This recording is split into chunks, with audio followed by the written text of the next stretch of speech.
आज के इस लेक्चर में हम देखेंगे क्वांटम मैकेनिकल अप्रोच। जो हमने क्वांटम मैकेनिकल अप्रोच पढ़ रखा है उसके कुछ इम्पॉर्टेंट क्वेश्चंस, ठीक है, जो ज़रूरी है हमारे इस यूनिट के। ठीक है ना, ये हमारा यूनिट नंबर 3 है। यूनिट नंबर 3 है, इसका नाम है क्वांटम मैकेनिकल अप्रोच। तो इसके कुछ इंपॉर्टेंट क्वेश्चन देख लो। तो पहली बात, पहला क्वेश्चन तो आपको ये याद रखना है। पहला क्वेश्चन है हमारा क्वेश्चन नंबर 1 कि क्वांटम मैकेनिकल अप्रोच, ठीक है ना, new approach for atomic structure, ठीक है ना, need for a new approach. क्यों हमें एक नए अप्रोच की ज़रूरत पड़ रही है, ठीक है ना, हमें एटॉम के स्ट्रक्चर को समझाने के लिए एक नए अप्रोच की ज़रूरत क्यों पड़ी। क्वांटम मैकेनिकल अप्रोच हमने क्यों अप्लाई किया, ठीक है ना, क्या ज़रूरत थी। ठीक है, तो पहला क्वेश्चन ये बन जाता है। इसका आंसर सिंपली रहने वाला है कि जो हमारे पहले के जो हमारे पास अप्रोच थे, जो हम पहले देख रहे थे, ठीक है ना, जो ओल्ड क्वांटम अप्रोच थे, तो उसमें हम बात कर रहे थे क्या, पार्टिकल नेचर ऑफ इलेक्ट्रॉन। लेकिन जब हमने जाना कि इलेक्ट्रॉन का वेव नेचर भी होता है, तब हमें पता चला कि हाँ, हमको वेवलेंथ भी डिफाइन करना पड़ेगा, ठीक है, एम्पलीट्यूड भी डिफाइन करना पड़ेगा। तो वो उन प्रॉपर्टीज़ को भी हम डिफाइन करेंगे जो वेव से एसोसिएटेड है, क्योंकि इलेक्ट्रॉन वेव नेचर भी शो करता है। ठीक है, तो हाइजेनबर्ग के बाद ये चीज़ें बदली। हाइजेनबर्ग ने जैसे ही समझाया कि इलेक्ट्रॉन का आपके पास वेव नेचर भी हो सकता है, ठीक है, तो हमें एक नए अप्रोच की ज़रूरत पड़ी थी। तो क्वेश्चन नंबर 1 हमें यहाँ से याद रख लेना है।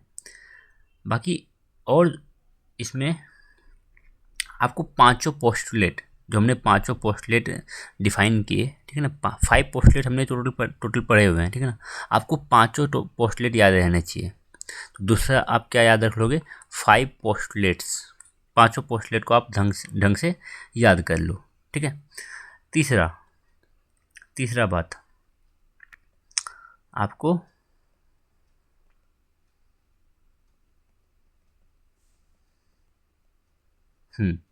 तीसरा क्वेश्चन आ जाता है कि ईजन फंक्शन और ईजन वैल्यू, ठीक है ना, ईजन फंक्शन और ईजन वैल्यू, ईजन फंक्शन और ईजन वैल्यू को आप डिफाइन कर पाओ, एक्सप्लेन कर पाओ, ठीक है ना, ये आपका तीसरा क्वेश्चन बन जाता है।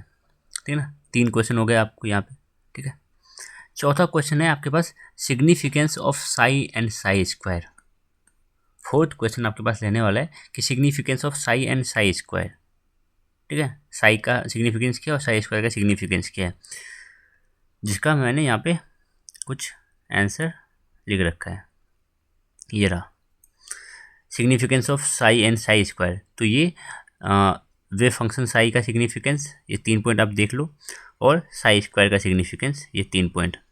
ठीक है, और मैंने बता भी रखा है। Psi square represent the probability density, हमने बात कर रखी है। Indicates the likelihood of finding an electron, finding a particle, sorry जरूरी नहीं है electron, finding a particle in a specific position must be normalize, इसको नॉर्मलाइज करना जरूरी है, सो डेट टोटल प्रोबेबिलिटी हमारे पास 1 आए। हमने इस चीज़ पे बात कर रखी है, अगर आपने लेक्चर्स हमारे देख रखे हैं तो।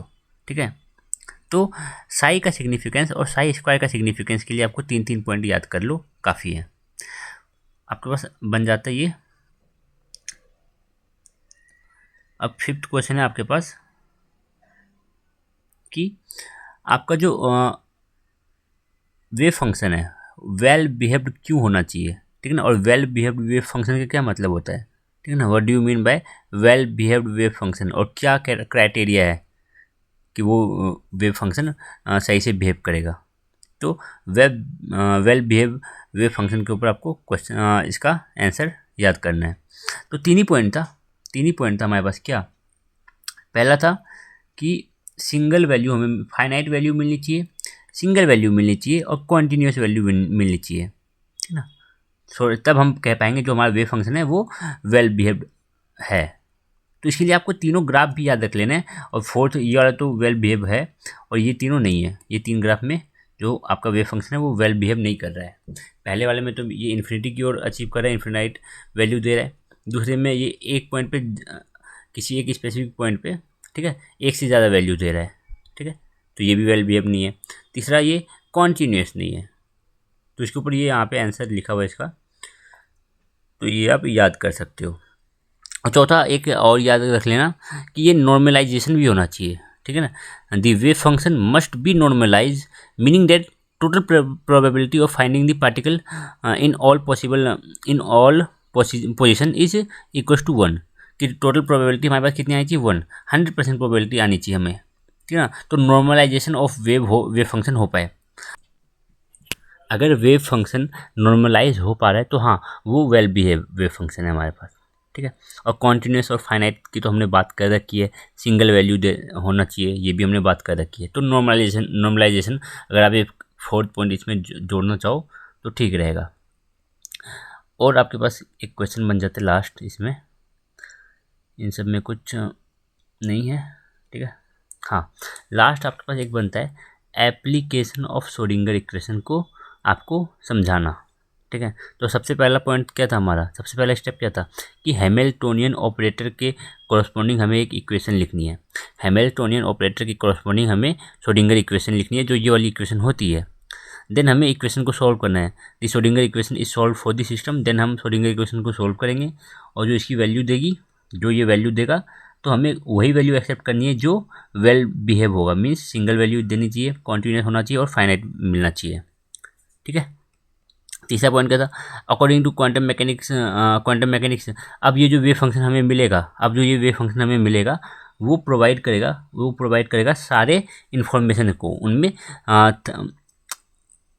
Dynamic variables like position, momentum, energy, इन सब के बारे में सारी इन्फॉर्मेशन होती है, ठीक है ना। Wave function contains the all information of the system, all dynamical variables, ठीक है। तो सब के बारे में हमें पता चल जाता है।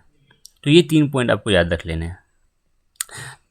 और प्रीवियस ईयर में कुछ क्वेश्चंस भी आए हुए हैं, देखो जैसे state the method involve in the application of Schrodinger equation for calculating the dynamical variables for a system. तो यही वाला था हमारा, ये वाला पोर्शन। ये तीनों पॉइंट आपको सही ढंग से याद रख लेने हैं, ठीक है। दूसरा क्वेश्चन है हमारा ईजन फंक्शन और ईजन वैल्यू को डिफाइन करना, ठीक है। ये आया हुआ है। देन आया हुआ है आपके पास कि वेल बिहेव वेव फंक्शन का क्या मतलब होता है, ठीक है ना। वेल बिहेव वेव फंक्शन क्या होता है एक्सप्लेन करना है डायग्राम के साथ, ठीक है। और इसमें कुछ नहीं, अब देखो तो यही चीज़ें बार बार रिपीट हो रही है। वेल बिहेव वेव फंक्शन क्या होता है, इल्यूस्ट्रेट विद सुटेबल डायग्राम, और सिग्निफिकेंस ऑफ साई स्क्वायर। अगला वही significance of psi and psi square, और वेल बिहेव वेव फंक्शन क्या होता है डायग्राम के साथ समझाओ, ठीक है। तो 2 क्वेश्चन तो बहुत इंपॉर्टेंट है यहाँ पे, साई और साई स्क्वायर का सिग्निफिकेंस बताना और वेल बिहेव्ड वेव फंक्शन को समझाना with the help of a suitable diagram. आपको पूरा एक डायग्राम बना करके उसको समझाना है, ठीक है। तो ये दोनों क्वेश्चन तो अच्छे से होने चाहिए, बाकी और भी आपको करने पड़ेंगे, ठीक है। तो इस यूनिट में तो इतना ही इंपॉर्टेंट है, और कुछ इसमें खास है नहीं। आपको डेरिवेशन नहीं पूछा जाएगा, ठीक है। ये जो हमने यहाँ पे डेरिवेशन देखा था, एस आई इक्वल टू ई साई कैसे आया था, हमने पूरा डिराइव किया था, वो चीज़ कहीं पे नहीं पूछा जाता, ठीक है।